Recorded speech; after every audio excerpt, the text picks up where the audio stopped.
Hello, everyone. Hi. All right, so I think it's about time to get started. Welcome to the Champion Innovations in Child-Centered Learning webinar hosted by HundrED and Montessori Global Education. My name is Jamie Lee, and I'm the Education Design Specialist at HundrED, and I will be your host for today. So this webinar is the launch of our Spotlight Report project we conducted in collaboration with Montessori Global Education, which is a research project that aimed to look for education innovations working on child-centered learning. Today, we will be joined by some of the superstar innovations who were selected for the Spotlight project out of over 212 innovations that were submitted. So a few housekeeping items before we get started. This webinar will be recorded, so don't worry if you miss anything, you will get the recording after the webinar. And also there will be some time for a Q&A at the end of the panel. So you can feel free to put your questions in the chat, and there are HundrED team members also there who can answer your questions, but we can also bring your questions to the panelists after the panel discussion. All right, so now I will hand it over to Karen Chetwood, the CEO of Montessori Global Education, who will introduce the project and facilitate the panel discussion. Welcome, Karen. Amy, thank you very much indeed. Welcome to everybody, and we are thrilled to be here as Montessori Global Education. Megan and I were reflecting just a few moments ago on how long it's perhaps felt that this project has been live, but how exciting it's been. And we're so thrilled that the innovators, many of whom are on the call today, and the three that we will speak to today, have had such an impact on us as an organisation, and we hope the wider community. Child-centred learning is for everybody. We absolutely hope that the next steps after this project, that we hopefully all of our people on the screen inspire us to start looking for more child-centred opportunities and to broaden the reach for innovation in this field. We think that all of the innovators have done marvellous work. Some of them are relatively new to the sector, some of them have been doing it for a very long time, and we're thrilled to support all of them long into the future. It's my pleasure to facilitate today and to welcome colleagues on the panel, and I'm going to let them introduce themselves one by one. The screen that you can see gives some wonderful reminders as to who they are, and I'll start at the end actually. So Ron, if you could introduce yourself first, please. Curiosity Learning is a wonderful, wonderful project that we've been introduced to, and we'd like to hear from you today. Please introduce yourself, Ron. Of course. Good afternoon. My name is Ron. I'm currently based in Lisbon, Portugal. And I enjoy learning. That's the essence of it. I enjoyed it since I was a kid, and I felt a bit of a I'll keep it short. I'm running Curiosity Learning. What we do essentially is support young people in setting up and running curiosity clubs, and these are spaces where you can learn anything you're curious about by creating projects together. That's the essence, and I'd be happy to say a bit more later down the line. Ron, thank you so much. Mono, please.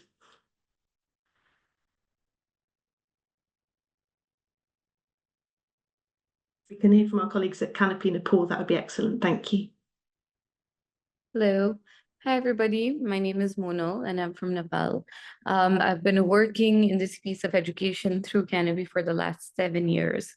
And essentially what we do at Canopy is help reduce the dropout rates of students in Nepal. I'll talk a little bit more about why and how we chose that approach. But one of the things that we do is we run a storytelling program called Katha Buno, which literally translates to weaving stories. So we help students be creative, critical, self-expressive, all skills that are kind of shunned in schools in Nepal. And we use it with the simplest form of creation, which is stories. It's things that we say every day, it's things that surround us, and we help students from a really young age, about the age of 11, to start telling their own stories, whether fictional or non-fictional. Thank you. Perfect. Thank you so much. Thank you for being with us. And our colleagues from Giddy to School. Yeah, thank you, Karen. Please confirm you can hear me. Yeah, thank you. My name is Itsunodo. I'm from Nigeria, and the way I like to put it, I serve the team at Giddy to School Nigeria, a non-profit organization that is passionate about bridging the gap of the out of school indexes that we currently have. We do that through 4 thematic projects in the grassroots communities across the national levels with different individual stakeholders and partners, organizations as well. We have our impacts as well as our stories. Because this is a short introduction, I'm going to keep it at that. Looking forward to the panel, Kara. Thank you. Thank you very much indeed. Thank you. Thank you to the 3 panelists. And yes, just a little bit of information about their projects, which you'll learn more about as we move through this session today. But 3 completely different projects as well. And that just gives the audience a sense of the scope and scale that we were thrilled to see through this innovation call. So I'm going to start today and ask the biggest question: what does child-centered learning mean to you? And I'll turn this over to our 3 panelists. By all means, please take your time, but let's hear from you. What is it that child-centered learning means? How important is it? Ron, can we come to you first?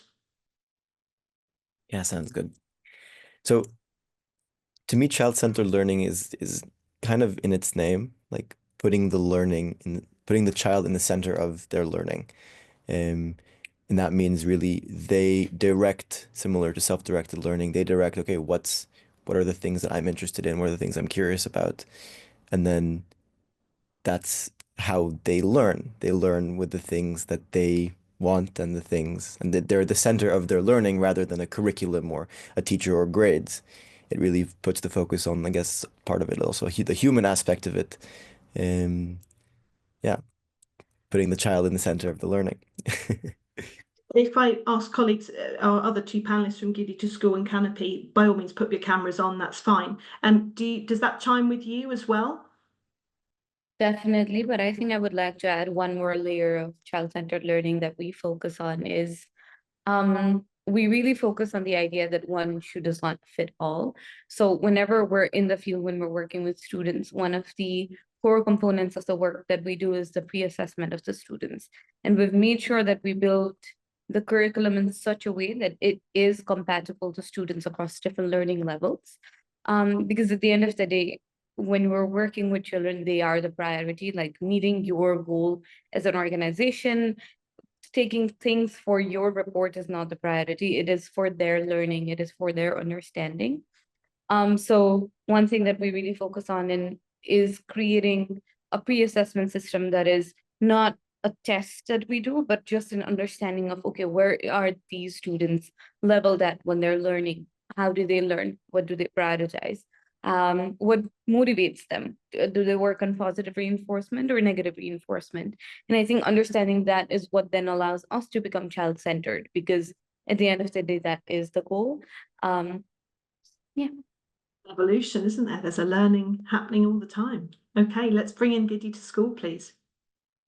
Yeah, thank you, Karen. Wonderful idea there, Ron, and Mona. Thank you for sharing those beautiful points. I'd also like to add to that. That's, of course, there are no one-size-fits-all approach, but there is something that should be, or that must be at the hand or at the back of the mind of everyone that is innovating solutions for young people or children across all levels. And it's that the children have to be at the center of the learning for it to be child-centered. So it doesn't have to be like the era of the time when the teacher is, the alpha and the omega, whatever it is I say stands. So it's more like we are looking at it from the lens of what do you need? How can we make you better? Can we meet you right where you are? Which, occurs a lot of times when we're dealing with children, because like Mona said, assessment. You have to assess these kids to know where they are. And then that's when you can know how to, innovate. So what do they need? How can I come in?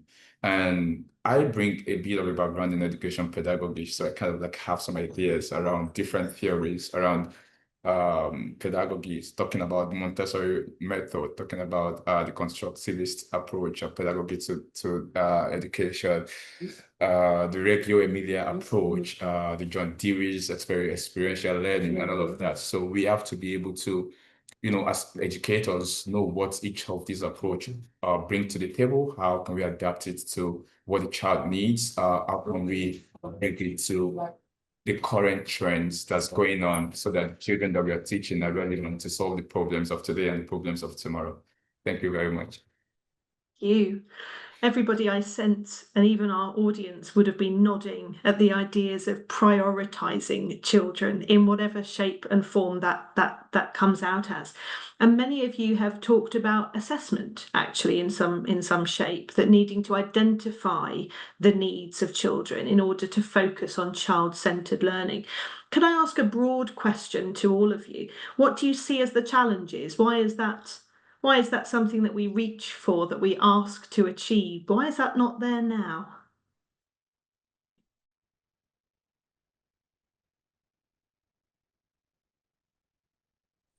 Yeah, I think, can I go first? Of course. All right, all right. So we're looking at what is not there. So I'm going to be talking specifically to my context. And in a lot of times I look at teachers' professional development, right?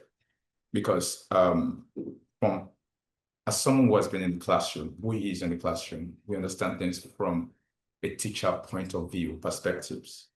And then if you talk about how many teachers, because talking based on statistics, over 60% of teachers around this part of the world actually do not have the teacher professional development that they need, the training that they need to perform to optimum. So it's not far-fetched that there's a common saying around here in Nigeria that a nation cannot rise above the quality of its teachers. It's very profound. So what the kids get, what the students learn, to what extent they learn, depends on how the qualitative exposure and experiences of the teachers. So to an extent, I can say that yes, this might not be totally true, but to an extent, the outcome that we see in learners speaks volume about the quality of the teachers. So before we even start to talk about, oh, students need to learn a certain way, they need to be taught a certain way, we need to look at the teachers that are teaching them. What exactly do they know? How can we help them? Because if they don't know what they're supposed to do in the classroom, then the students or the children are going to be at the mercy of whatever it is they bring to them. So I'll allow either Ron or Mona to add to that. Thank you. Yes, let's add to that. Thank you so much. And adding on to that, this is a very contextual thing, but it's very important for us to understand that we exist in this structure and that we need to kind of change the narration of the structure, is that the role of a teacher in Nepal is not a respected role. Every teacher that we see in government schools, when we go and ask them why you became a teacher, they are a teacher because nothing else worked out for them. So it's the last career path that they chose, which means that they have no motivation. They're just doing this simply because they needed to earn for their family, and this was the easiest, quote unquote, the easiest role that they could get. And what this means is that there is no motivation, there's no skill set, and there's no priority to kind of do the work the way that it's supposed to be. And I'm not talking about 100% of the teachers, but it is the reality for 80%, which is the majority. And which is why I think the way that we work is we have to work from the ground level, from the down up approach, is because the groundwork is where the intervention is needed at the moment. Not saying that the policy is amazing, but it's such a deep-rooted problem that we have to go from the bottom-up approach as well. But yeah, culture matters a lot, the context that we are currently situated in. Thank you. Thank you. Ron, I'm going to come to you and I'm going to ask you also to just reflect perhaps on your own experience and how that has also shaped perhaps your view of the child-centered position. So please, let's hear from you. I didn't fully understand the question. So following on from colleagues on the screen, so let's think about those broader challenges. What is it then that's not allowing us to have that complete focus on child-centered? We know that we all align on that with lots of nodding on the screen. So let's take that first, Ron. Yeah, I think when it comes to child-centered assessment, so to speak, of like um assessing the child holistically rather than just the quality of work that is being produced. I think it's really tricky. Like there are tools out there, and I think some of them are part of the report. So I'm going to look more into those for sure. But assessing a grade, getting a grade from a piece of work is much easier to do. And I think that's a big reason that that's the status quo. It's much easier. And it's also something that if you're looking at the next step after uh, ch being a child, or like maybe a few steps after like university, they want an easy way to then to see, okay, which ones should we accept, which ones should we not? If they get a portfolio with a report about the children, they're not going to read all the portfolios of everyone, unfortunately. But it makes sense. So I think um, the to me, the way I see it, the why of why it's tricky, a big reason is this. I do completely agree with the rest of the people on the screen as well, like that it's very context specific. In different places, it's very different. Um, but that's my 2 cents. You, Ron.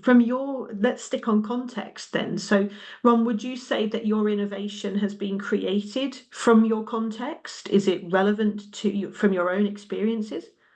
Yeah, so my innovation started when I was in high school. So when I was 17, and was really frustrated with the way things were running. And I thought, okay, what can I do as a student? And then I tried, and it's from then we still keeping true to that. Okay, we're not building a program for teachers, but for students to run for other students, because there are a lot of frustrated students that want to have a better education, want to learn in a different way, more child-centered. But most or a lot of the things that are run are for teachers or for schools, when in reality, students really want this change. So why not let them bring it on? That was the inspiration behind it.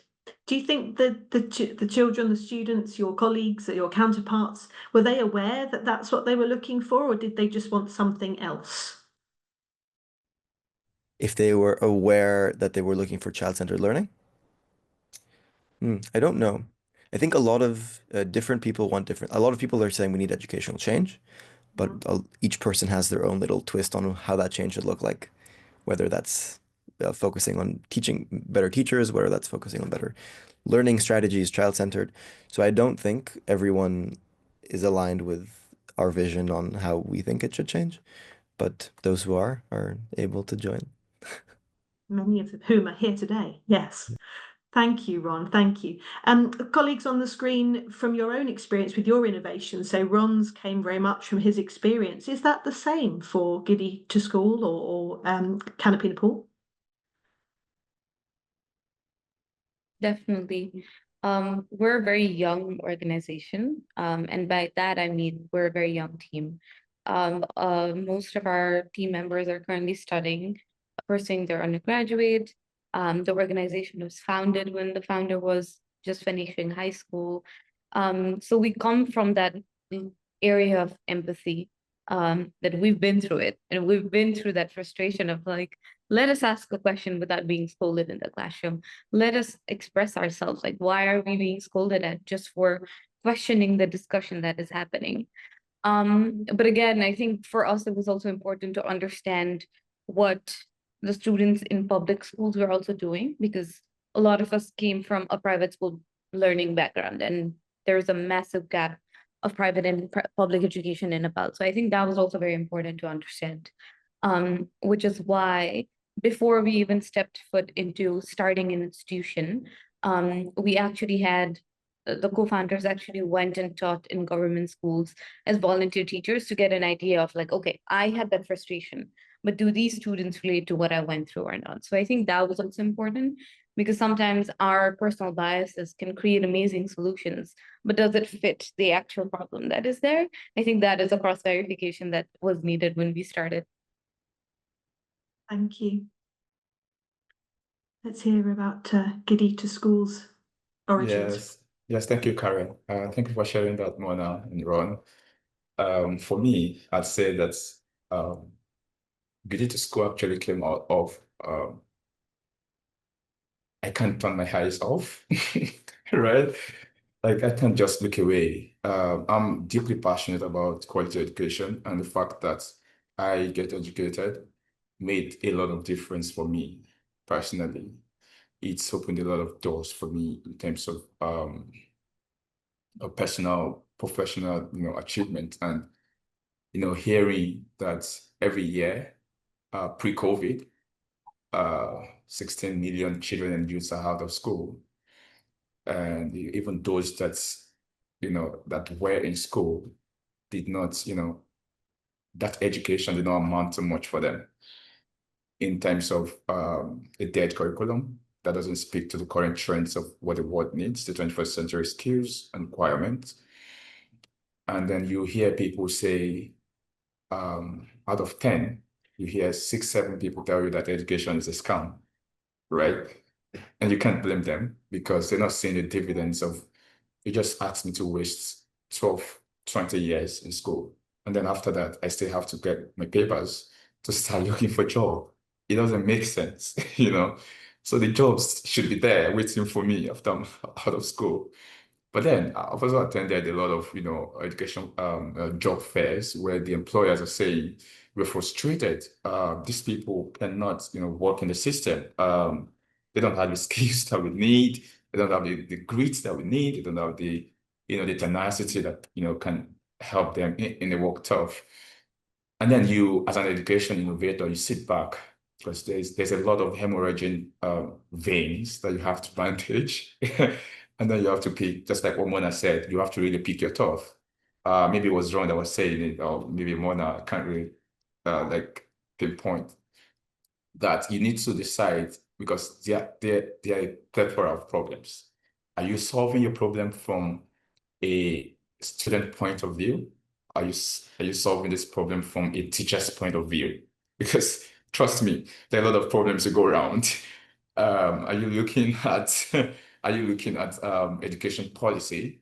Are you looking at education financing? Are you looking at stakeholders engagement? Because that's also a big part of parents need to know that they play a big role in getting their words of their children to school. So at the time, I've always known because currently this is like my 6th academic fellowship, right? And the first question you ask is, what is the problem, right? Needs assessment. So we did a needs assessment and we saw that the number of learners that are actually suffering outweighs the number of, in terms of impact when you want to throw your weight to where the biggest weight should be.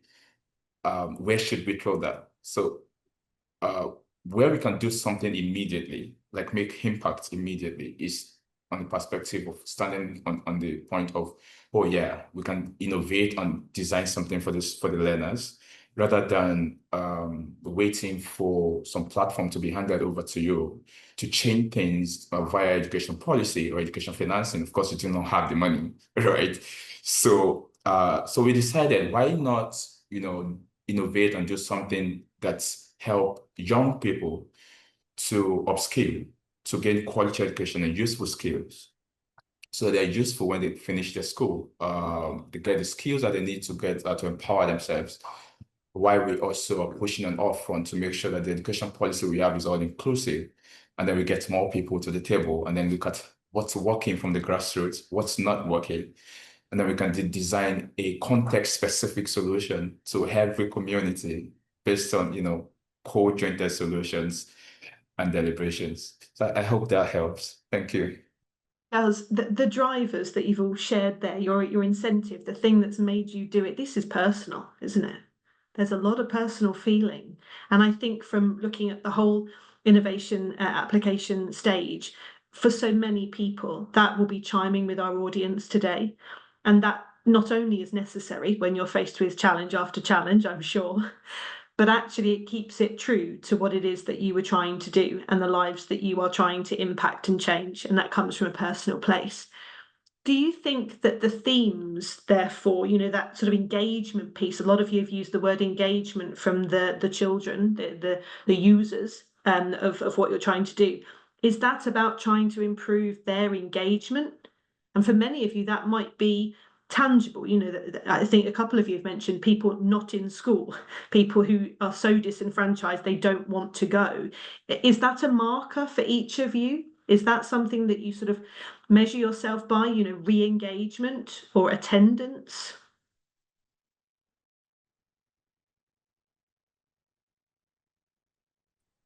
For us, I would say so. In a way of, we try to make sure that, and this is very scary, that uh, every learner is there because they want to be on that day. So it's scary because you start the session or 5 minutes before you have no idea who's going to be joining, um, which always keeps you on your toes. But Yeah. in the end, people join and it's a great time. And you know that every person is there because on that day, at that time, they wanted to join and join the club. Um, so we do different things to make sure that that's the case. So we, for example, trying to let the kids know that the club is happening and let them join instead of tell the parents, because all the times like parents might push the kids. Um, we try to keep the clubs free, but it depends per context. Different clubs, different things, but as cheap as possible. So that again, it's not the parents pushing it. Oh, we paid already, so you have to go. So to really ensure that every learner is there because they want to be, and then that means that based on who's there and who's not, we know, okay, who wants to be there, who doesn't want to be there. So it's a pretty good indicator. It's a design consideration, isn't it? Ron, Yeah. you've got to make effort, you've tangibly got to make it available, accessible in every sense of that. There's lots of nodding. Monal, Canopy Nepal, similar? Yes. Mm. I think I'd like to take a step back and kind of talk about why we do what we do, kind of talk about the problem a little bit so that there's more context as well. So there's a massive dropout rate of students in Nepal. About 73% of the students do not complete secondary education. And you see patterns of this from when they're ending primary school. And there are a lot of reasons for this. But there are a few major ones where we're trying to bring our intervention in. And one of them is actually lack of quality of education. So when schools and classrooms aren't built to motivate students to continue learning, they are also not motivated to stay in school.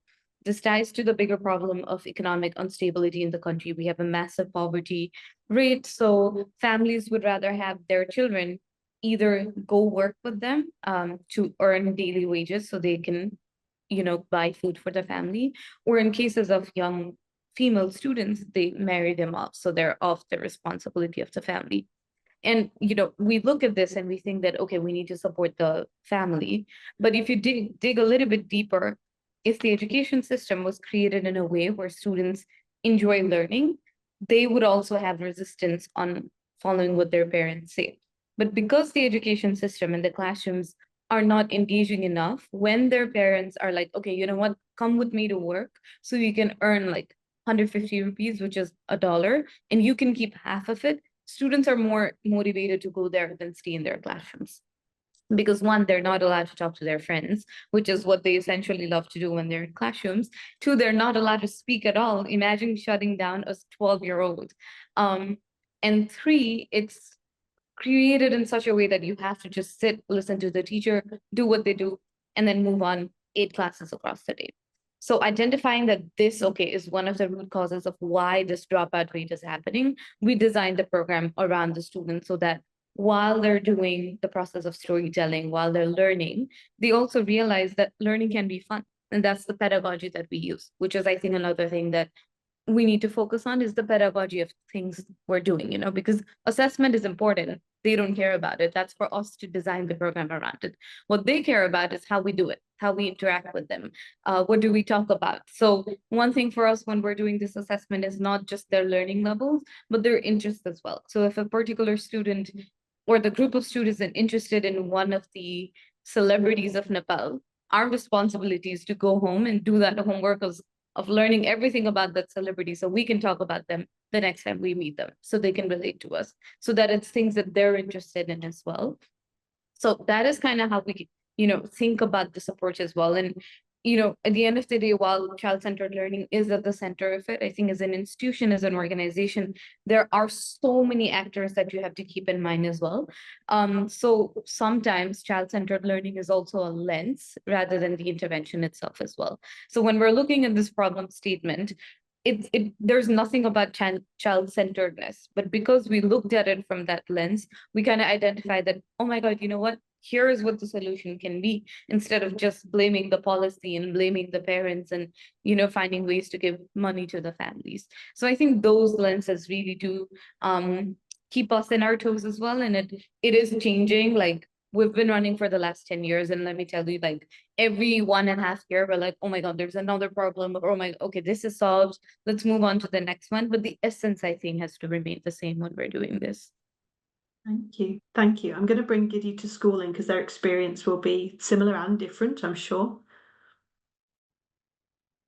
Thank you, Karen. Thank you for sharing that, Mona. And to speak to your question, I think it is a little bit of everything, both engagement and attendance. But what we do, aside from the fact that we have independent programs for young people, through our programs, our projects, we try to use these to solve a systemic problem. And I mean systemic problem because our programs are designed in such a way that they don't just solve immediate problems. They tend to also, in the design, solve systemic problems. So, and this is what I mean. So we have the literacy club at Get to School, which is basically tending to the low literacy levels of students in secondary schools, primary schools, thereabout. We did it hands-off, so anybody can pick it up and just revive the learning habits in children and young people. So as they do that, it's also strengthening the school, it's strengthening the education systems, it's strengthening the mind of the learner, the psychology of learning. The school know that, yes, we should be the ones doing this, but this organization has taken it upon themselves to bring it to us, right? It's a wake-up call. Everybody is remembering what are we supposed to be doing. Okay, if we can't do that, there's an organization that's bringing it to us. Let's support them to get this done. And that's not all. In terms of, I think I did a comparative research some time ago looking at Haitian's education system and why they achieved 99% literacy rates that they do have today, which is quite impressive, And it's one of the reasons is because they prioritize hands-on skills-based learning, which is whatever it is you learn in the classroom, you get to go out there, even from the classroom, design something modeled after that, and then use it to solve a problem. So it's not far-fetched that as a secondary school student is learning physics, is learning law of thermodynamics, they can apply it to something that solves a problem in their immediate environment. And so you see a lot of Chinese products today. It's a direct representation of the education system. So what we're trying to do is we're bringing an atmosphere where if you mix sodium and an acid on a base, it gives you corresponding salt and water. So what does that tell you? In terms of industrialization, what can you do with that? In terms of knowledge industry, in terms of innovation, in terms of entrepreneurship, turning what you know to what can hand you a living or something like that, connecting a door of education, innovation, and entrepreneurship. Actually, it's a big game changer for young people to solve the problem of poverty, to solve the problem of marginalization, and all of that. So when young people see that what I learn in school can actually be applied in the real sense of the thing to solve real problems, they're intrigued, they're creative, they're vibrant, they want to try things out.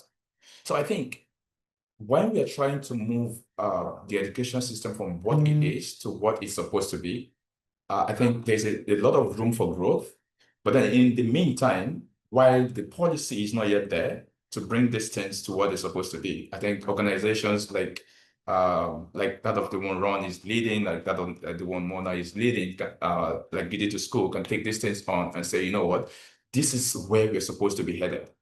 This is what we're supposed to be doing, and this is how we can do it. Provide them with blueprints, piloted researches, human-centered designs, educational designs, and stuff like this, and say, you know what, let's do this. So in the end, it helps engagement because young people will come back to school. They know that they get something valuable from the system. The system is strengthened because it's no longer seen as a scam. And then every other thing around the national development, sustainable development, national prosperity, human prosperity, everything comes back flourishing. So in the long run, that is like the system that we're running with at Digital School. We're trying to say, you know what, education is not a scam. Perhaps we're doing something wrong. And these are the things we can start doing right. These are ways that we can start connecting the dots. Thank you. You said wake up call. I think that's very clearly something that all of us are hoping for from the various stakeholders that are engaged in this process, to look to the future of education. It is an opportunity for a wake up call to hear examples such as the three that we have on the screen today. And I think what Giddy to School is visualizing right now is the future that you want. If I bring in Canopy Nepal and Curiosity Learning just to that point there, what do you visualize as the future with your innovation in mind? Where do you see those opportunities? What's the next step? So the curriculum that we've built and the skills that we focus on and the intervention that we're doing is actually outlined in the Education Act of Nepal. So technically, the government of Nepal should be implementing what we're doing. And I'm very proud to announce that we're actually working with the government to do that right now.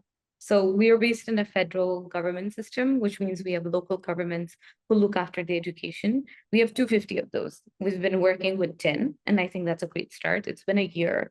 And it was a very anxious step because we're entering this system, which everybody blames, but we don't really realize that even they don't know how to do it. So what I see Canopy doing in the next 5 years is working with these 250 local governments to incorporate what they are supposed to do based on the Education Act with Canopy support. We don't want to become the system. We want to assist the system. I think in an ideal world, Canopy would not exist. Like our expertise not needed. We want the government to run it. I think that should be the goal for all nonprofits, but yeah, that's where we visualize ourselves. Very much indeed. Ron, let's come to Curiosity Learning. I think just real quick reflection that I was from hearing the other two speak. I found it really interesting to hear how there's so much. I feel like what we're doing is very much at the core and has so many other problems that could be solved if this is done right. Like Monal was saying around dropout rate. I never sometimes I feel like, oh yeah, I'm making kids enjoy learning more. But then back of my mind, I'm thinking, yeah, but there are people that can't afford to go to school because they need to do this. I'm like, okay, so this is not much compared to the bigger problems. But this is kind of showing, wait, there it does also help those other big problems, Indeed. which I don't know, I haven't seen it in this lens yet. Um, but back to the question you were asking, the future. Um, I think it depends how far of the future. There's in in the next 5 years or so, I think the ideal what we're pushing for is to allow anyone to learn anything wherever they are and to really nurture that curiosity we're all born with. Um, and I think big key would be similar to what I was saying earlier around recognition. And I think if we're able to have learning done informally, like non-formal learning, have be recognized, um, and more child-centered learning be highly recognized without the need for um, the assessments that are traditional assessment, because I'd argue that ruins a lot of child-centered learning. Depends on how it's done. Um, if we have that, then we can have people learn anywhere, not necessarily in a school that has this type of accreditation, but I can just show, hey, I learned video editing from a video and just show a few videos and maybe land a video editor job.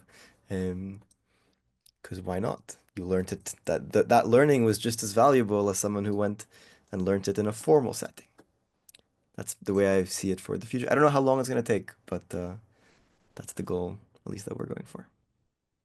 that visual piece of what the future looks like should be something that we're aiming for as quickly as possible. But of course, it has got a long-term landscape view to it as well. Ron, I think you're right.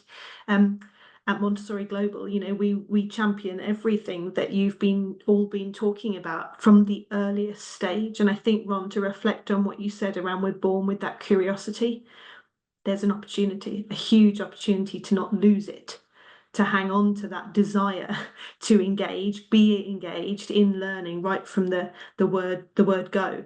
And we all have a job to do in that, don't we? To nurture that from the beginning.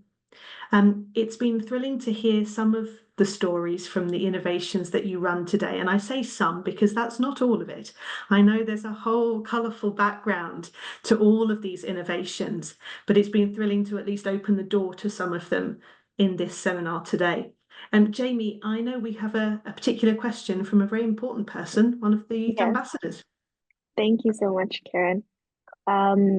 And thank you for the insightful panel discussion. We're going to now move on to kind of this like Q&A time, but first I want to introduce Deborah, who is one of our youth ambassadors who has a question for the panelists. So Deborah, welcome to the floor. Hello, can I be heard? All right, hello everyone, and thank you for such an inspiring and insightful discussion so far. My name is Deborah, and I'm honored to be here today as a youth ambassador of HundrED. So building on Karen's earlier question about challenges, my question to all the panelists is, from your experience, what are some of the biggest challenges in implementing child-centered education, and how can young people like us play a meaningful role in helping to overcome them? Yes. Can I start? Yeah, of course. I think when we think of child-centered, and I talked about this before, pedagogy plays a very big role. And in our case, so has the facilitator. So depending on who is in the ground that is interacting with the students, the outcome of the program is definitely impacted. And what has worked best for us is actually young people, because children relate to people who look like them, children relate to people who talk like them. And the only people who can do that are younger people. I talked about this earlier as well, but our team is extremely young. And I think that is our biggest strength, because that is what allows us to run the program very successfully in ground, because a student looks at you and they think of you as an elder cousin rather than a teacher. And that immediately removes that barrier between a student and a teacher, which is how things are seen in Nepal, and I think a lot of South Asian countries as well. So how young people like you can help is actually join institutions that are working with students, become a facilitator, go and work in the ground, because I think after you start running institutions and organizations, you get so caught up in just doing that you sometimes forget how to relate to younger people, and that's okay. But that's why we have other younger people that we can seek help from, and we need. So yeah, that's go in the ground and talk to the students. I think that's how you can help. Yeah, that's great. Can we hear from the other panelists? Okay, can I go next, Ron? That's okay. All right, thank you. Thank you for sharing that, Mona. So I think apart from the lack of intergenerational dialogue between the older people and the younger people, which I think contextually for me, I say that it's a cultural thing, right? It's a cultural barrier where older people don't think you have an idea of what your life is supposed to be about, right? I think that they're supposed to just give you the blueprint that they have in their head, and then you should run with it. They don't think you have a vision for yourself. They don't think you should have a plan for yourself, what you want to do, and things like that. However, by Mona's talked about doing that, finding the bridge between older people and the younger people, giving them a voice, letting them know they have a voice. They should be at the center of their learning. I think on top of that list, we should also look at some of the barriers is systems bottleneck and all this bureaucratic nonsense. And I say that because typically in a school, in a day, you have a number of periods that a teacher can, engage, because you have to move to other things. There are series of subjects that are queued up in a school, right? So if that's the case, then that means the teacher has a limited time to cover an amount of content for that day. So the problem most of the time, because I'm also in the classroom, right? So the teacher has a goal. There are 13 weeks in a term, at least in Nigeria. And in that 13 weeks, 10 is for learning. The 3 weeks is for measurement and evaluation, recording and all of that, grading, right? Within that 10 weeks, if you're unlucky that you're teaching a subject like biology, then you have, such limited time to do so much. Now, the problem is, you want me to apply something like a Montessori method, or the regular medium approach, which is like exploratory. You want them to do practicals, you want them to do field trips, you want them to do discovery learning, all in the space of 40 minutes that you have for a period in a day, right? So it's almost impossible. And to be fair on teachers, I think it's not their fault, because this is what the system has pushed down their throat to work with. So we need to start thinking about redefining what the system should look like, what the learning should look like, how to approach learning. Do we want to fix it in, learning in 40, 80 minutes and say teachers should do heaven and earth? Or do we want to give them more time, or a curriculum or contents that are better fixed to the method that can drive the learning home better for them? So you see, there are, on the part of the teachers as well, it won't be fair to keep asking these things of them when we're not considering under what circumstances are they going to be delivering, these qualities that we're asking of them. So that's also one of the challenges that I see on the grassroots level across, well, maybe across West Africa, because I'm quite, around here. Thank you.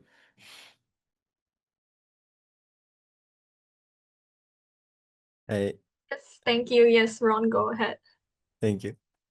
I really resonate with both of what was said. Especially with the thing of, I think what makes it really hard is to fit child-centered learning into a system that was really not designed for it. Like a lot of it is based around curriculum, but the second you have a curriculum with a certain content that you need to learn, that everyone needs to learn at a certain period of time, it's very hard to make that child-centered, in my mind at least. Because you're no longer asking the child what they want to learn. You already have a list of things you want them to learn. So I think that's a big challenge. And if we're going to wait for that system to change in order to start pushing for child-centered learning, I think we're going to have to wait a long time. So my thing of what can you do, what can we do, what can young people do, is try and, I don't know if, I'm not sure if make a new system is right, because that's a big thing, but at the same time pushing for this, I think it's not necessarily pushing for the thing you're in to change, because that's going to take a long time and might not have anything from there, at least at this stage. But making something, making something for you and your peers that you can see that it could be done in a different way based on the things in your context work or don't. And I'll add one more thing. I think a challenge is that a lot of people find issues with the current system, and then they graduate, then they go on to get a job, and then they're on to the next thing, and like, someone else will solve the next one. So I think young people who are in the system are instrumental to really pushing for that change. If you want it to happen, do it now, or else when you're done, you're going to forget about it. You're going to forget about it. You're going to go on to the next thing, do what you can to try and create something that follows your ideals, that follows your vision for what it should be. I can add, certainly from the innovations that we've seen, there's so much amazing thought, innovation, discovery, exploration going on, largely from young people. So I think in answer to Deborah's question around what can youth do, keep involved. Keep involved. This is a highly, highly valuable profession. I know around the world it's not seen like that, and I know that there are huge challenges financially, but we here today, the audience, we know the value of education. And so I know that actually if people were to choose the career path, design the career path, as Ron says, change the system, then we collectively would be supportive of that. So please keep engaged, keep doing it. Yeah, I totally agree with all the panelists. I mean, as a youth myself, I can definitely resonate with a lot of what you're saying, like the challenges. So keeping involved and young people having a voice and keeping involved is definitely the way to go. Yeah. Thank you all. Thank you so much, Deborah, for your question. So I'm going to bring it to the Q&A that's going on in the chat. There have been a lot of questions about teacher buy-in specifically, like in different ways, but I guess can somebody answer, I think, this question about specifically teachers feeling that child-centered learning is expensive, time-consuming, or maybe not workable for large, overcrowded rural schools specifically? How would you go about convincing teachers, ensuring buy-in, and then also ensuring implementation without constant monitoring, especially when teachers are not equally motivated? Big questions. I combined three, that's why it's so long. Who would like to start? Okay, can I say something real quick? So I think one way to make simple teacher buy-in or to encourage teacher buy-in is to let them know how their lives can be easy when they take this approach. I mean, you don't have to do so much. You just have to set the ball rolling for the kids to explore learning. That's all. And then you sit back and record. I mean, it's so interesting. But because people, like I said, like to be in the driving seat, they want to be like an instructor, not authoritarian, instead of a facilitator. Teachers these days in 21st centuries are just supposed to be facilitators of learning. You're supposed to guide the learners to explore learning. That's it. So when I mean, if I have to present to a group of teachers to encourage buy-in, all I have to do is to explain to them, show them how it makes their life easier. Simple. Thank you. I can add on that to a little bit. We don't work directly with teachers, but because we eventually want the system to kind of adapt the program that we're doing, we have started engaging them in the programs. And the only thing we do is we take one teacher per school, and usually the principal assigns this. We don't really intervene in that process, but we just make them sit in the classroom. That's it. And then they see how much these students engage and enjoy. And the quieter ones are the ones who are speaking and screaming and are running around the classrooms. And they come to us and they're like, how do you do this? Teach us how to do it. So I think one of the ways for you to introduce, if your institution does this work and you want now to train teachers, just make them see your work. Because I think as soon as they see the outcome that you're being able to produce with like an hour of engagement, they're sold right there. And then you can then start teaching. The second, I think, is I actually want to contradict with the point that I don't think child-centered learning is expensive. I think it does take time. It takes a little bit more energy, but you don't necessarily need materials or expensive equipments to do it. I think just having, I guess, a class monitor assist you when you're running your classroom is also child-centered learning, as long as they're actively engaged when you're teaching. So I think those 2 points from me. Thanks so much. I'm going to just build off of what you just said, because there was also another question in the chat asking if you could speak about some challenges or experiences regarding funding and logistics when implementing child-centered learning.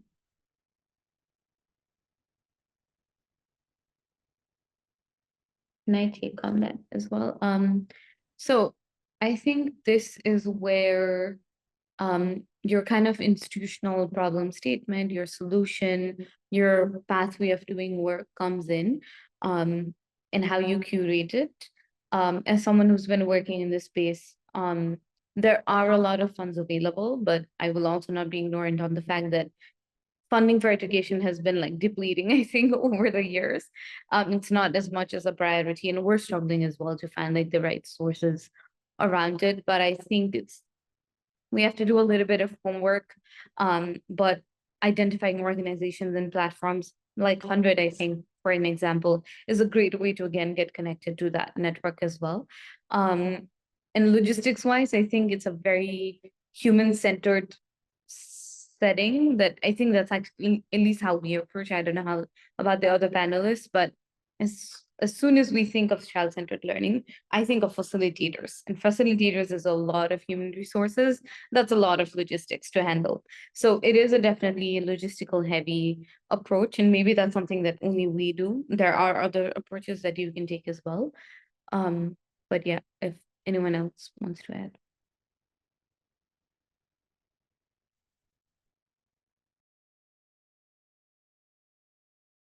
I'm not sure I understood the question completely, but I'll give it a try. I think the logistical challenges of child-centered learning, of implementing it, are much harder when you try to scale it. Like Monal was saying, like having a lot of facilitators, like having an approach that everybody understands and is aligned and in terms of maintaining quality. But I think that's one trouble that we're trying to understand. How do we grow and how do we do more of this and also maintain quality? Because we don't know exactly what's happening with the children, because it's a lot less quantitative, more qualitative. So it's a big tricky one. I don't have an answer for how, but I do think that if you do make it start on a smaller scale, I think the operation is easier to get started. And then once you have it running, take it one step at a time, I guess. I don't know. To your point, Ron, around taking it one step at a time and starting small, I think that's something to be consistent with as well, though, and especially when we're looking at quality measurements for scale, because ultimately, and we've talked about it today, the guides, the facilitators, the teachers are the ones who need perhaps a mindset shift in some spaces and an opportunity to, and Monal said this earlier, she talked about watching, observing. Well, there's observational value in allowing that mindset shift for the educator, for the guide, for the facilitator, because what is truer than child-centered practice than observing the child? And those things are really important for keeping the quality going as well. And that's moment by moment, isn't it? A, it's free, and B, it's in the second. It's in those moments of educational value. So there is something about staying close, I think, to the minutiae of what we're doing as well. And that's easier for buy-in, potentially. So I think it's part of the puzzle, isn't it? It's part of the puzzle to keep close to the detail of something as accessible as observing the child in front of you. Well, I think that's a beautiful way to close off this conversation. Thank you so much to the panelists and Karen for facilitating this conversation. It's been a real pleasure to hear your thoughts and your experiences. I'm sure that everyone has also enjoyed hearing them.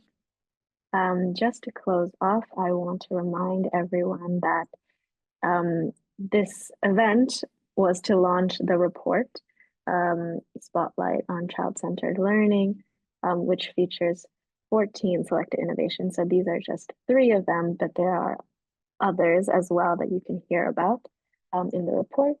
So if you haven't already, the report was launched yesterday. So go onto our website and you can download the report and learn more about them, and as well as some definitions and insights that the HundrED research team has found in conducting this Spotlight project. But yeah, that's, if you have any other questions, feel free to email the HundrED research team. I think Megan will put the email in the chat. But yeah, thank you so much.